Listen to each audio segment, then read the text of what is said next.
रामपुर नाम के एक गांव में एक गरीब गाजर बेचने वाला रघु रहता था।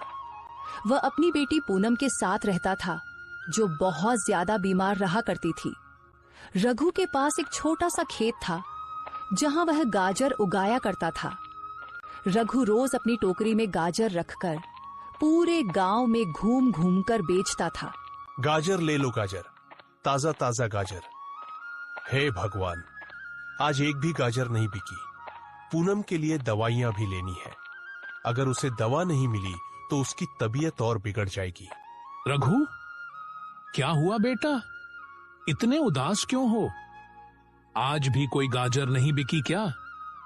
मैं तो कहता हूं ये धंधा छोड़कर सेठ भूषण के पास काम पर लग जाओ। वह तुम्हें अच्छे खासे पैसे भी दे देगा, या फिर तुम अपने खेत में कोई और सब्जी उगा लो। नहीं काका, मेरा इससे गुजारा हो जाता है। सेठ भूषण के पास अगर कभी जरूरत हुई तो मैं जरूर काम करूंगा।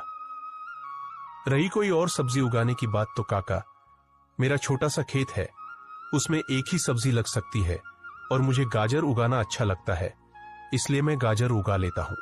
हाँ बेटा, तुम बहुत अच्छे हो, पर क्या करें, तुम्हारी किस्मत खराब है। तुम्हारी बीवी की मृत्यु न होती तो आज तुम्हारा परिवार भी अच्छे से जीता। हाँ काका, वो तो है, पर क्या करूं? पूनम की तबीयत और बिगड़ती जा रही है और न ही मेरी गाजरें बिक रही है कि उसके लिए दवाइयां ला सकूं। तो सोच में पड़ गया हूं कि क्या करूं। अगर दवाइयां लेकर नहीं गया तो उसकी तबीयत बहुत ही खराब हो जाएगी। ठीक है बेटा, अभी तो ज्यादा वक्त नहीं हुआ, तुम जाओ, तुम्हारी गाजरें बिक जाएंगी। गाजर ले लो गाजर, ताजी ताजी गाजर। रघु आवाज लगाता हुआ जा रहा था कि सामने एक औरत खड़ी थी। उसने रघु से कहा, रघु भाई, इतना समय लगा दिया, मैं कब से आपका इंतजार कर रही हूँ। मेरा बेटा रो रहा है, मामा गाजर का हलवा बनाकर दो। मुझे 100 की गाजरें दे दो ताकि मैं अपने बेटे को गाजर का हलवा बनाकर दे सकूं। लो बहन, अभी दे देता हूँ। रघु ने उसे गाजरें दे दी और आगे बढ़ा। ऐसे ही रघु घर घर जाकर गाजरें बेचता और अपने घर का गुजारा करता।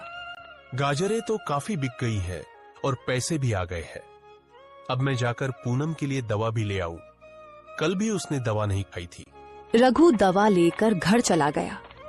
घर आकर उसने अपनी बेटी की ओर देखा, जो उदास सी बैठी थी। बेटी, देखो, मैं दवा लेकर आया हूँ, दवा खाओ, तुम्हें अच्छा लगेगा। पिताजी, आप जानते हैं मैं ठीक नहीं हूँ, मेरा सिर बहुत दर्द कर रहा है। परेशान मत हो बेटी, बस दवा खाओ और आराम करो, दवा तुरंत असर करेगी। बेटी ने रघु की बात मानी और दवा खा ली। कुछ देर वे दोनों चुपचाप बैठे। फिर रघु ने मुस्कुराते हुए कहा, बेटी, कल से तुम्हें हर दिन यह दवा मिलेगी, बस तुम स्वस्थ रहो, बस यही मेरी खुशी है। पिताजी, आपको मेरी कितनी चिंता है मैं जानती हूँ। ऐसी ही बातें करते करते दोनों पिता और बेटी सो गए।